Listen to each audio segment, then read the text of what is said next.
We continue learning workbook page 179 with one more Alex problem involving exponential functions and specifically transforming them. Below is the graph of y equals e to the x, shown here in green. Transform it to make the graph of y equals negative e to the x power subtract 1. Give the domain and range of that equation in interval notation. Okay, so as you can see, we have the same parent function that we had in the previous y equals e to the x with its domain and range, graph, table of points. So the only thing left to do now is to figure out how is this new equation different and what does that tell us about the new set of points that we will use. All right, so let's begin comparing. So we know that there is an order of transformations and that the last thing is vertical shifting. So we look for vertical shifting first. That would be adding or subtracting that is outside far from x. And we see that right here. This subtract 1 represents vertical shift down 1. Okay. The other transformation, the other thing we notice that's different here is this negative. This negative is outside far from x, which makes it a vertical transformation. And because it's a negative, that makes it a reflection. So that negative represents a vertical reflection. So that right there, that negative, represents a vertical reflection. Okay, so now we have to figure out which coordinates change and how. For a vertical transformation, it's always the y-coordinate, and a reflection has to happen before a shift. So here's what we're going to do. First, we're going to take the y-coordinates and we're going to multiply them by -1. That is the vertical reflection. Y-coordinates multiplied by -1. And then second, we're going to do the vertical shift, so y-coordinates subtract 1. Notice that both of these are vertical transformations, which means x does not change. So our x's are still going to be the same values. -3, -2, -1, 0, 1, 2, and 3. But the y values are what's going to change here. So let's take all of these and let's multiply them by -1 and then subtract 1. So we have 1 over e cubed, so that becomes -1 over e cubed, and then subtract 1.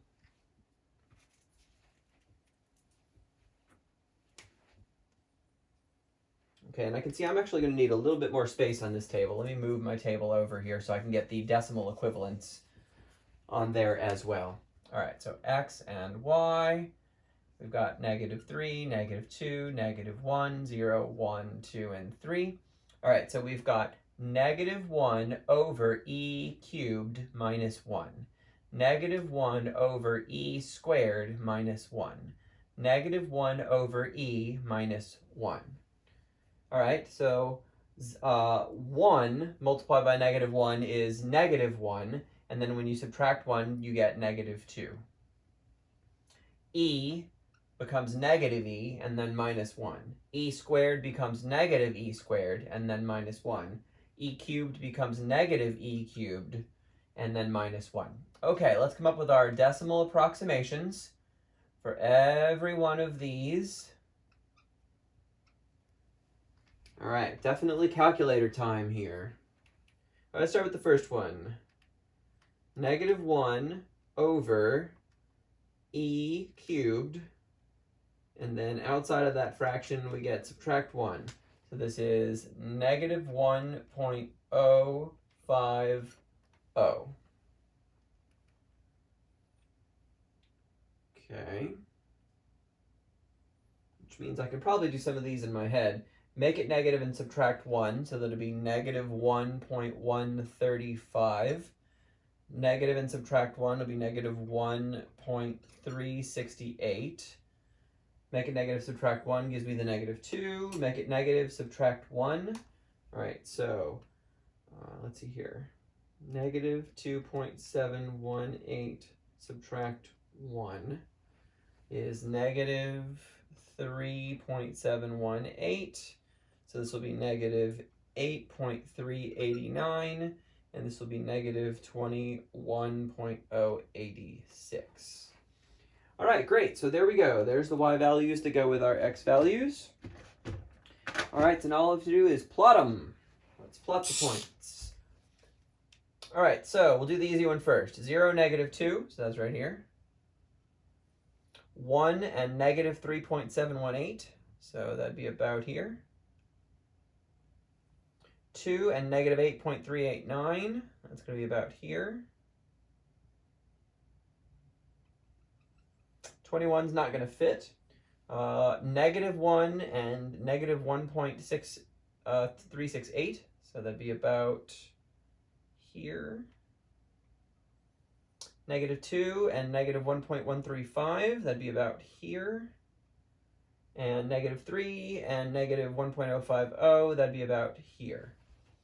All right, so we connect the dots together and we get our exponential function. All right, let's talk about asymptotes for a moment. So the original function, y equals e to the x, has its asymptote, a horizontal asymptote, sitting right here on top of the x-axis. And then we make two changes, a vertical shift down and a vertical reflection. Actually, the reflection comes first. So let's think about that. I want you to imagine my arm right here is the x-axis. All right? Well, if I do a reflection around the x-axis, anything that's on the x-axis doesn't change. It just kind of rotates at its current location, but it doesn't change locations. So when I do the vertical reflection, that has no impact whatsoever on the location of this horizontal asymptote. But when I do the vertical shift down, now all of a sudden it's been lowered by one step. So instead of being here at 0, now it drops down to be here at -1. So the asymptote does move, and its new location is the equation y equals -1. And we can even see that with these values. As you travel up the table, you can see that we're getting closer and closer and closer to -1, but not quite reaching it.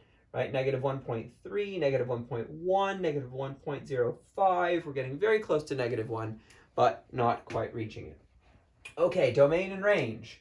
Well, this is going to start to sound really familiar because we get the same domain, it seems like, just about every single time whenever we deal with an exponential function. Forever to the left, forever to the right, domain is all real numbers. Oops, thought I was holding an orange marker. Let me change that. All right, domain, all real numbers, -infinity to infinity. All right, the range.